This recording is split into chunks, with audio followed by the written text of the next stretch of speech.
Welcome to video worship from the Unitarian Church of Los Alamos. Whoever you are, whomever you love, wherever you are right now, wherever you are on your life's journey, you are welcome to be part of our community.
Here we are in our circle again, a circle of vision and reflection, a forum for deciding and empowering. Here we are at the base of another bridge, another space spanning the shores of today and tomorrow, beckoning us to cross the chasm one day at a time. Here we are, gathered again at the cusp of the future, at the boundary that holds community together. We are here in a circle of love and trust, brought into this moment by a series of choices and promises, by hope and gratitude, by our own shadows faced and befriended.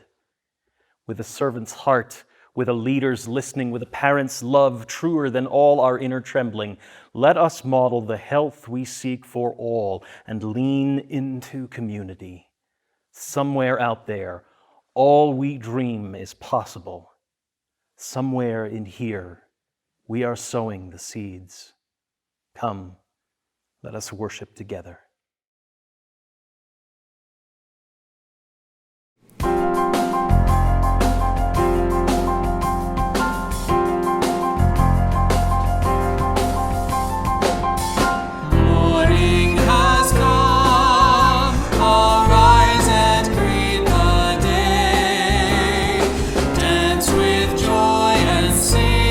Song of gladness, the light of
Love is the doctrine of this church, the quest for truth is its sacrament, and service is its prayer. To dwell together in peace, to seek knowledge in freedom, to serve life in fellowship, to the end that all souls shall grow in harmony. Thus do we covenant with each and with all. Candles have been lit this week for Colleen Hemming, who passed away from cancer last week, and for Nellie Snell, the sister of Mia McLeod, who died last week from COVID-19. For all our joys and all our sorrows, whether we share them with this community or we hold them close to our hearts, let us be with one another in a moment of silence.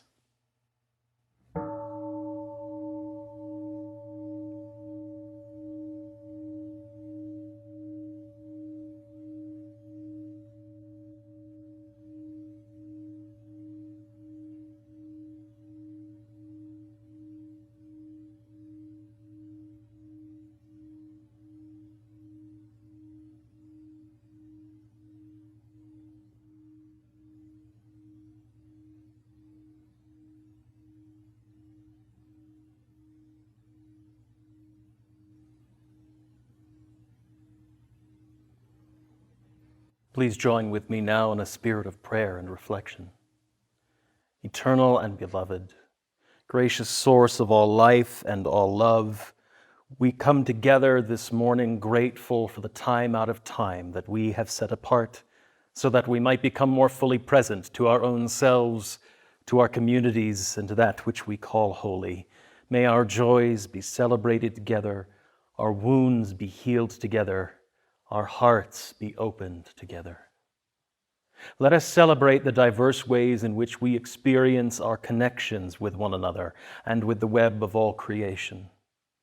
May we also grow in appreciation for the ways in which others experience those connections.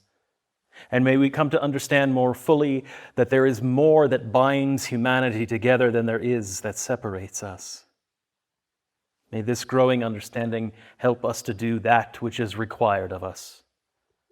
Welcome in the stranger, love our enemies, do justice, love mercy, and walk humbly in the presence of all creation.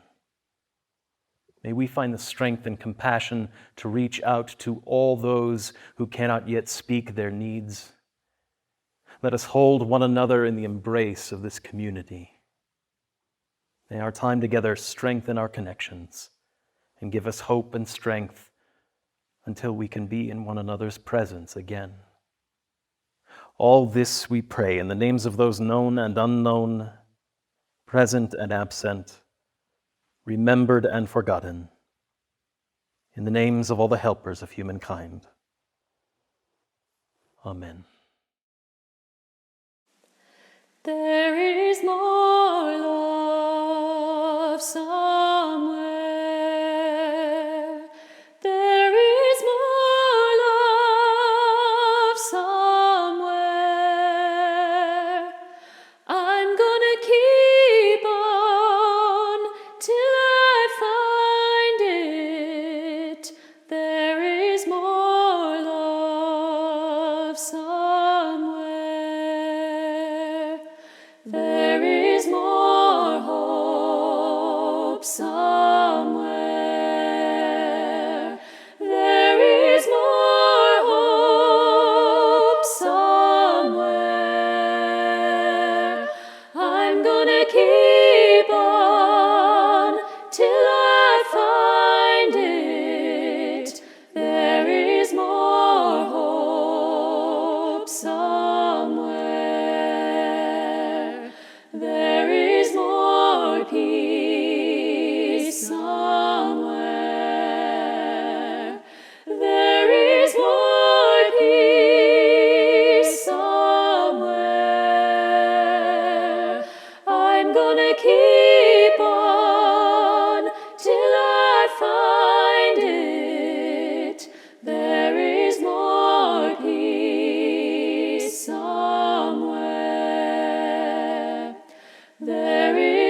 keep on till I find it.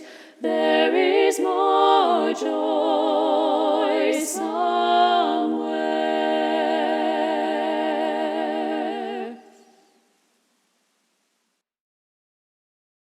Imagine with me that you're going along a trail in the woods and you come across a steep canyon with a river rushing at the bottom. Probably not too hard to imagine around these parts. Now, there's only one way to get across this canyon. You see a bridge, and it's made of grass.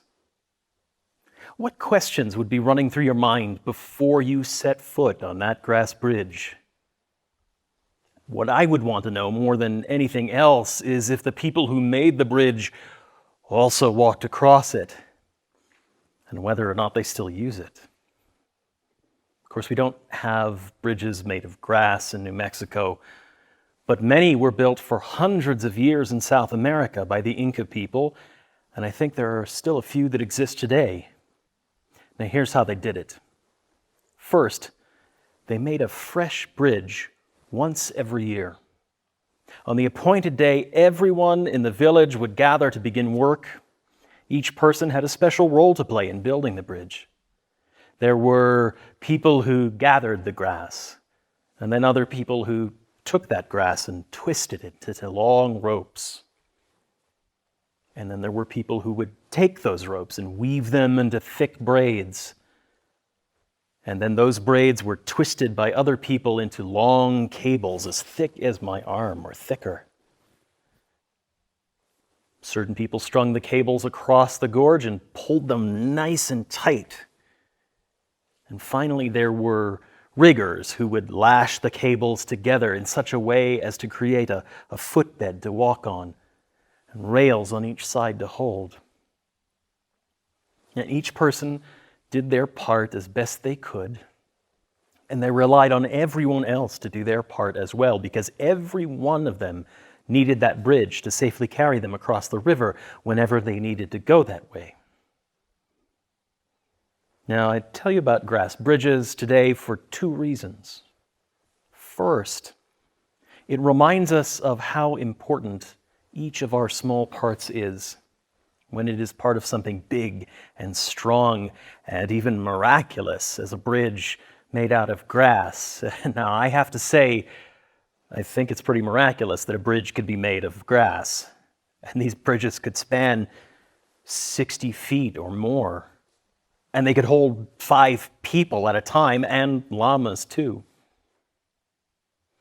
And secondly, we in this congregation and the way our congregation acts in our bigger community, we might not be building a bridge across a raging river, but we are building our way toward a future, towards a vision of a better world, of a community that is one in all its diversity.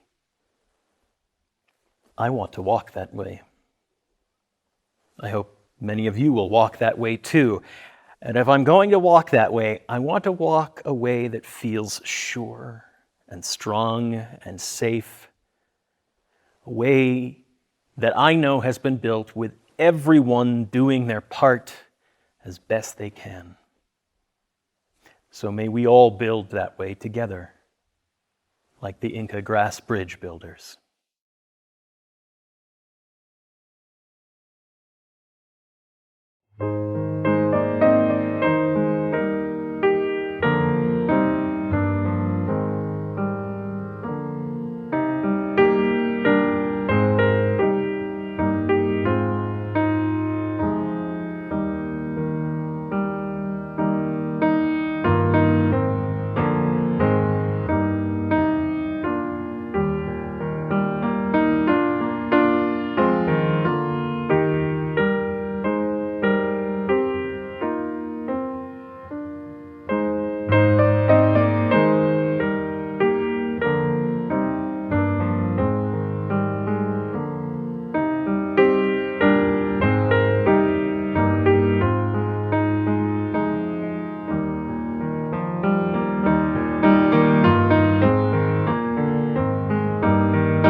Mr. President, Dr. Biden, Madam Vice President, Mr. Emhoff, Americans, and the world. When day comes, we ask ourselves, where can we find light in this never-ending shade? The loss we carry, a sea we must wade. We've braved the belly of the beast. We've learned that quiet isn't always peace. In the norms and notions of what just isn't always just is.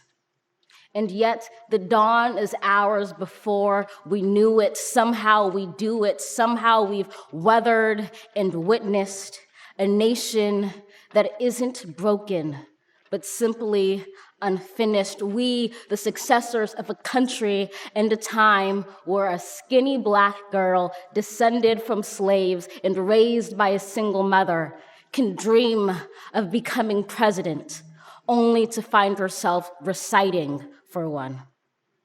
And yes, we are far from polished, far from pristine, but that doesn't mean we are striving to form a union that is perfect.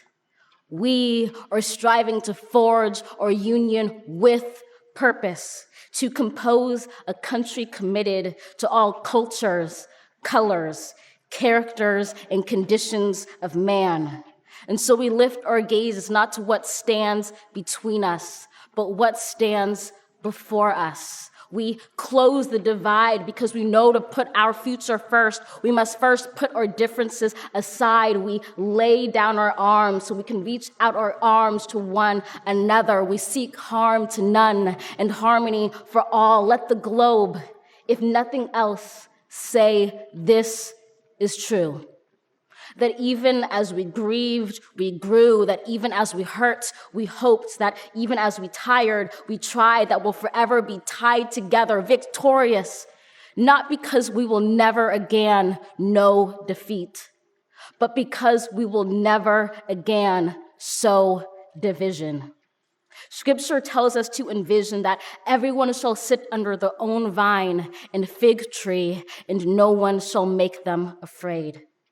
If we're to live up to our own time, then victory won't lie in the blade, but in all the bridges we've made. That is the promised glade, the hill we climb, if only we dare it, because being American is more than a pride we inherit. It's the past we step into and how we repair it. We've seen a force that would shatter our nation rather than share it, would destroy our country if it meant delaying democracy. And this effort very nearly succeeded. But while democracy can be periodically delayed, it can never be permanently defeated. In this truth, in this faith we trust, for while we have our eyes on the future, history has its eyes on us. This is the era of just redemption. We feared it at its inception. We did not feel prepared to be the heirs of such a terrifying hour, but within it we found the power to author a new chapter, to offer hope and laughter to ourselves. So, while once we asked, how could we possibly prevail over catastrophe? Now we assert, how could catastrophe possibly prevail over us?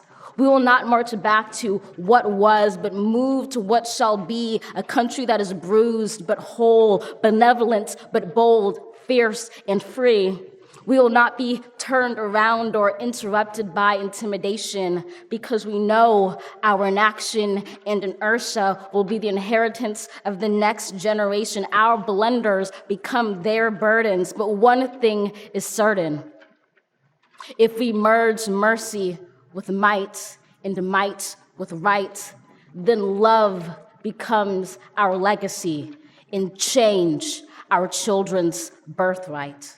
So let us leave behind a country better than the one we were left. With every breath from my bronze-pounded chest, we will raise this wounded world into a wondrous one. We will rise from the gold-limbed hills of the west. We will rise from the wind-swept northeast, where our forefathers first realized revolution. We will rise from the lake-rimmed cities of the Midwestern states. We will rise from the sun-baked south. We will rebuild, reconcile, and recover in every known nook of our nation, in every corner called our country. Our people, diverse and beautiful, will emerge battered and beautiful. When day comes, we step out of the shade, aflame and unafraid. The new dawn blooms as we free it.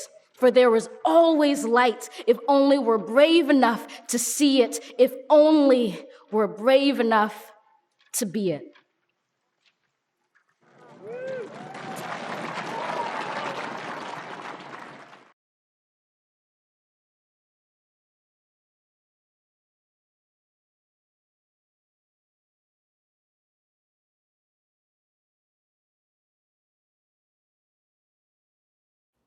Hello, UU family.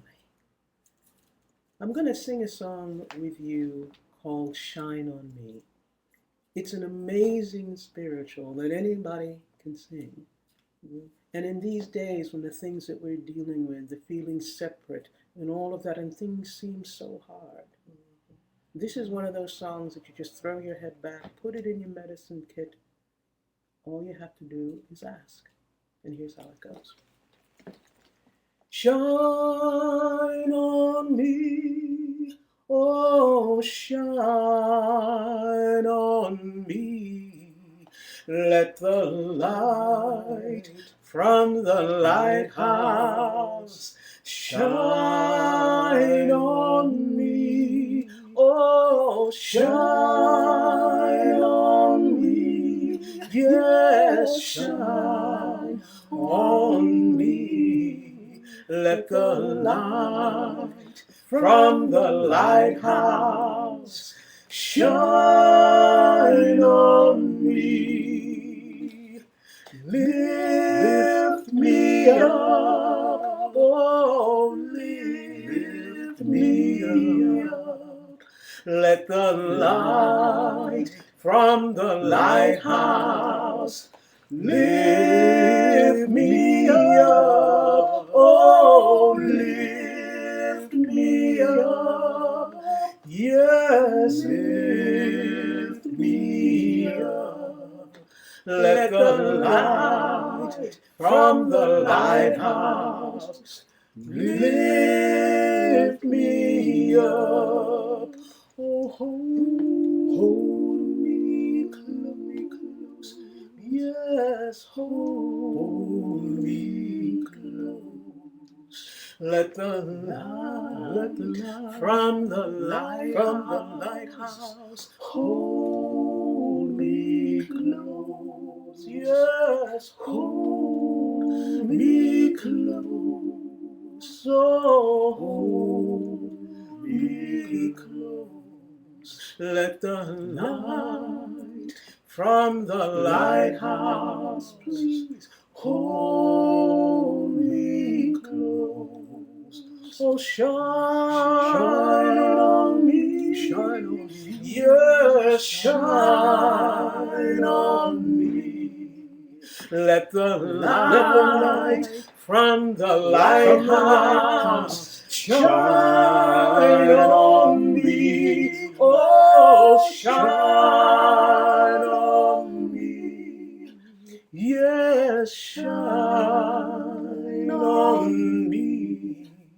Let the light from the lighthouse shine on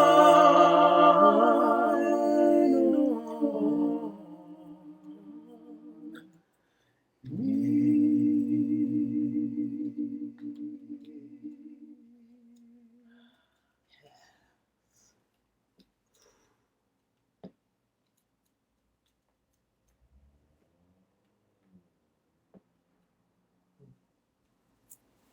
All you have to do is just ask. The light is always there. Always. Always. Nylea.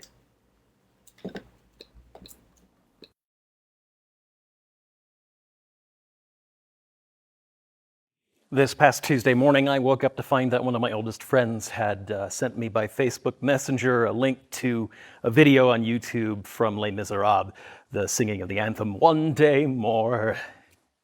"Too soon?" he asked. "Not soon enough," I said. And sure enough, as the day progressed, more and more of my friends, for I have so many drama nerds in my friend feed, had posted some variation of the song, joyful that a change was about to happen in our country. And friends, I have to admit to you, I was not feeling it. I have been approaching the date of January 20th with far more trepidation than elation. I have just not been ready for hope yet. Now, I've been trying to understand just why it is I was so hard to come to some hope and joy. And then that same day, I scrolled across a tweet from Imani Gandhi where she talked about the last 4 years being a traumatizing nightmare for her and that she might have to cry just because of that, because it was over. And I realized that's exactly where I was. These last 4 years, ministry and pastoral work has felt far more like I have been running a trauma center for you and for my own self than running some sort of a retreat for our spiritual growth. Because let's be honest, it is hard to grow spiritually, hard to grow a soul and be more human when every week is just a new trauma and a new outrage needing triage and emergency care. We have all endured, and I have felt deeply, 4 years of a world where truth doesn't seem to matter, where integrity certainly didn't matter, where verbal abuse was hurled at an entire nation, where we have grown into a rising culture of cruelty. The last 4 years, friends, I will be honest, has been an extreme test of my faith, day after day after day. And there were many, many days where I was frequently on the razor's edge of flunking that test outright.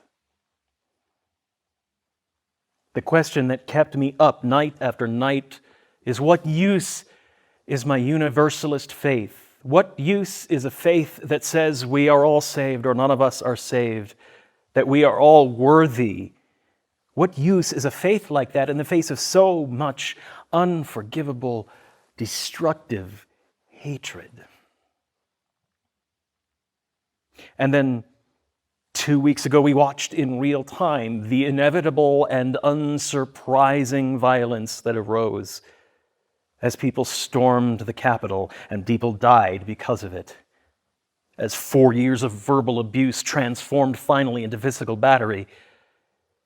And then almost immediately came the demands for a unity without any accountability whatsoever. Friends, I went over the edge, and I've been over the edge these last 2 weeks because I have been in a position in my life on numerous occasions where I have been hurt by institutions that I love, and when I ask for accountability, I am demanded to give forgiveness on the one hand, while at the same time those same mouths deny having done anything that needs forgiving in the first place. Friends, I have been triggered all week.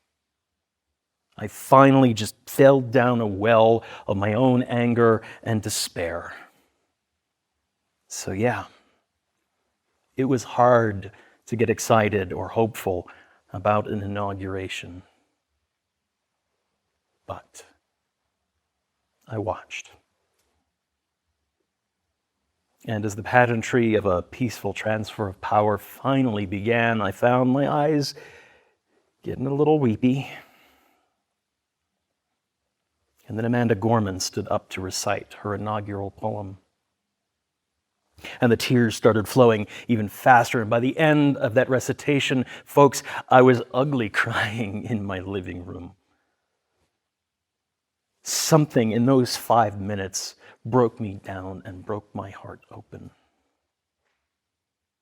First and foremost, there was art happening in front of me, and God, how I have missed that this last year especially. But on top of that, there was art happening in front of me on a national platform. A piece of our national soul that I thought had been excised was being restored right in front of me.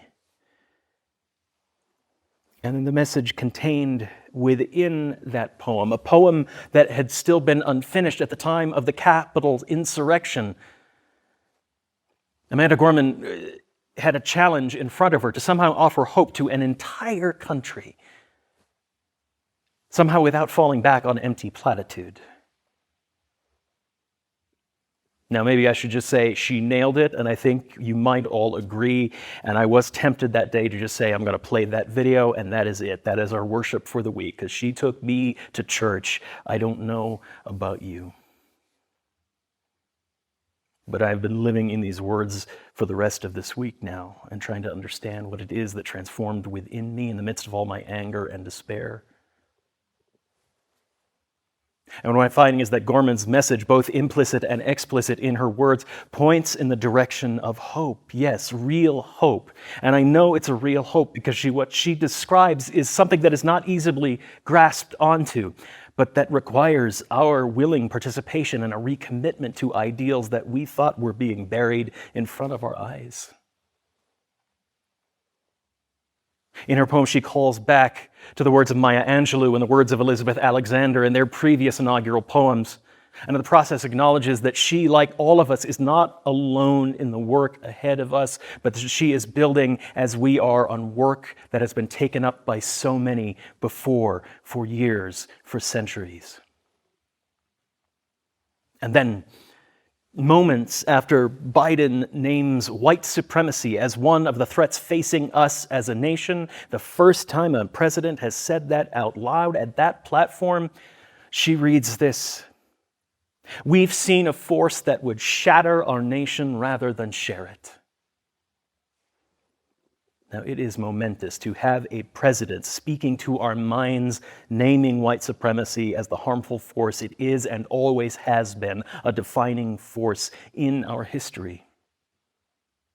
And then to have it minutes later reiterated in art, reinforcing that truth for the sake of our own souls. Naming white supremacy as a force that would rather shatter than share, a destructive idea bigger than any one person who might act upon it.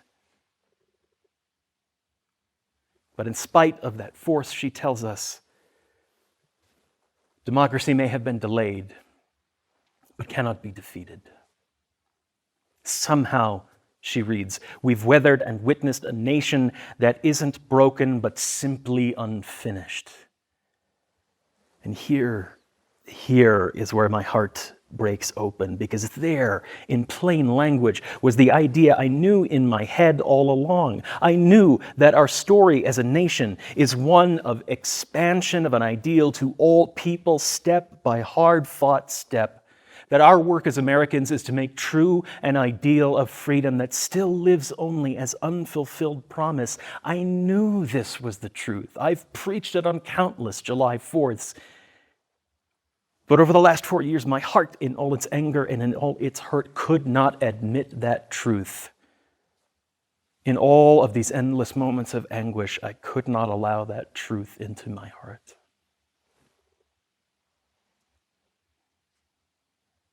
But what to do with the knowledge now in the face of all that had happened that still had not been reckoned with? What to do now that I was understanding again the truth I had always known?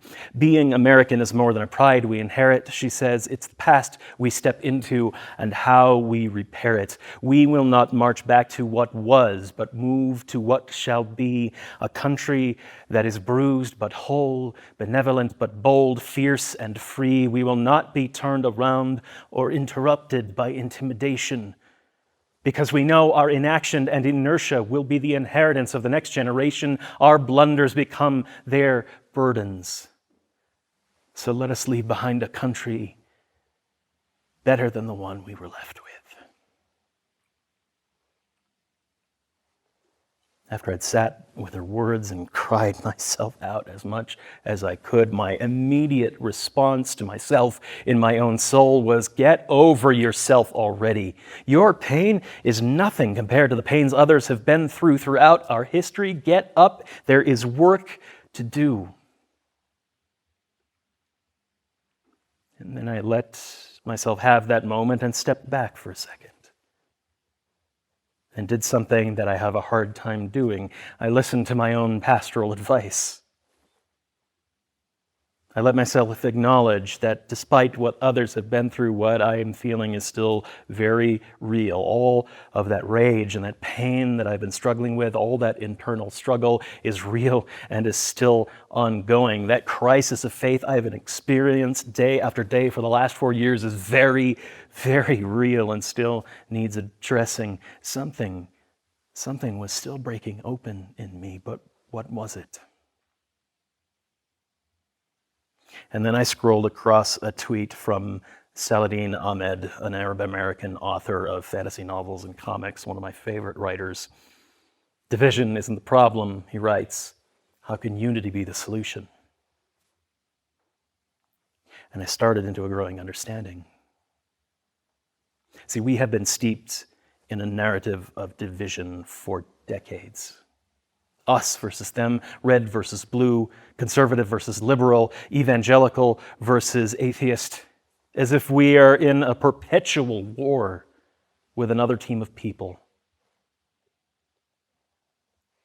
And I'm coming to understand, even as I struggle with these calls for unaccountable unity that drive me crazy, it is our addiction, all of our addiction, to this division narrative that is grinding me down even more day after day.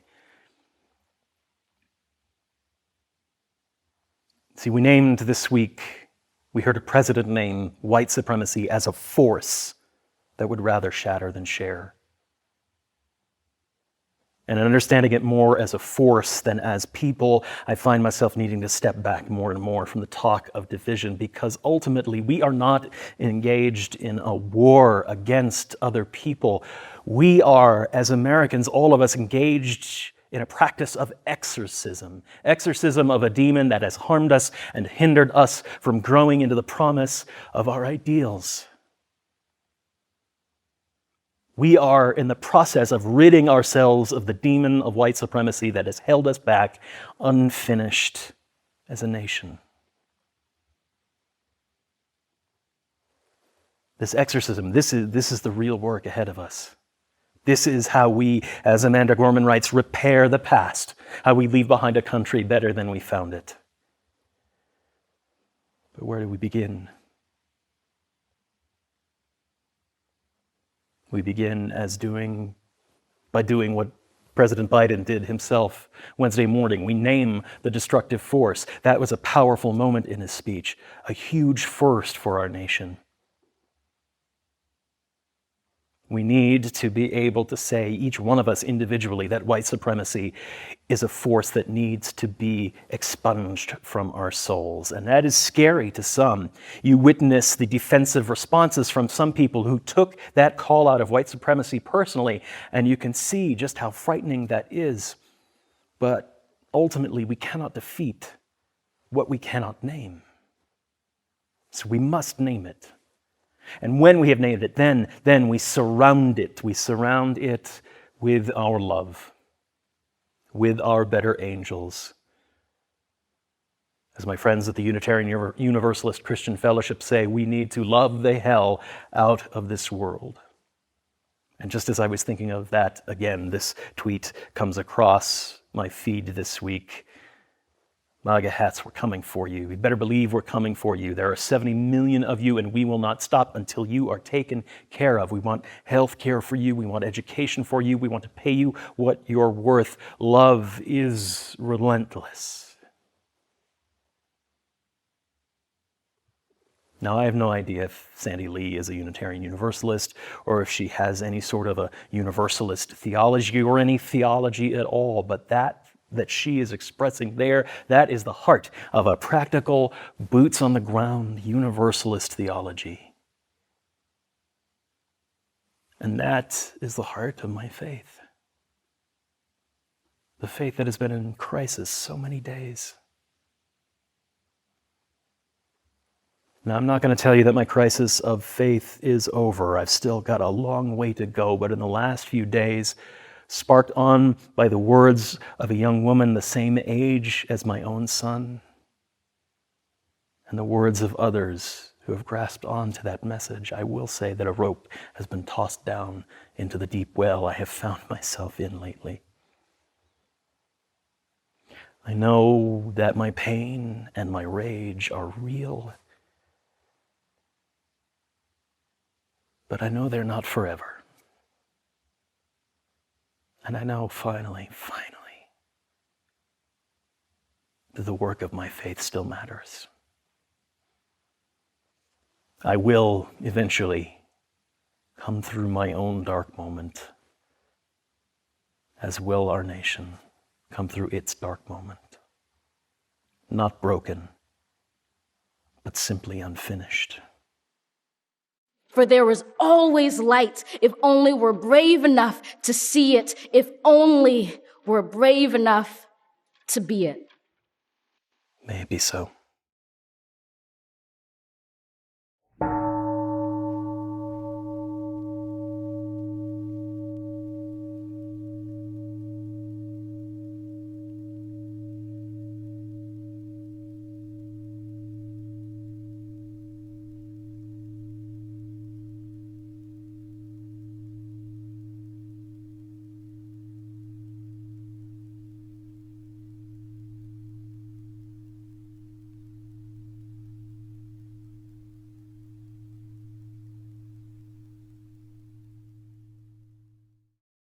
Just one announcement before we close today's video service. Next week is going to be my annual question box sermon, a chance for you to ask your questions of me of whatever kind you may be feeling compelled to ask. Now, normally we would do this in person and you would write your questions that morning and drop them into a box and I would just pick them at random and answer them on the spot, but of course we can't do it that way. So I'm asking you to send me your questions ahead of time this week. Please email your questions for my question box sermon to my email address here at the church, revjohn@uulosalamos.org. And in your subject line, write the phrase "question for the box." And do that in all caps, even if you don't mind. That will help me find those emails fast enough to make sure I get them all together. Now, I'm not going to be able to answer every question that comes my way, because of course I'm expecting a flood of questions, more than I could possibly answer in one service, but I will save some of those questions unanswered during next week's video to answer maybe at length in our virtual fellowship hall on Facebook. I do hope you will participate. I'm looking forward to your questions. And we'll see you next week. Our offering for the month of January is taken up for the Esperanza Shelter in Santa Fe. Since 1975, Esperanza Shelter has been providing shelter and support to those threatened by domestic violence and encouraging healthy relationships in the community in Santa Fe and the 8 northern pueblos. 100% of all monies collected this month will be given to the shelter. Use your Givelify app on your mobile device, or use the link in the service notes below to make your donation. Thank you for your generosity. May what you give bring you joy and into deeper relationship with your community.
Friends, may life bless us and keep us. May the light of life shine upon us and out from within us and be gracious to us and bring us peace. For this is the day.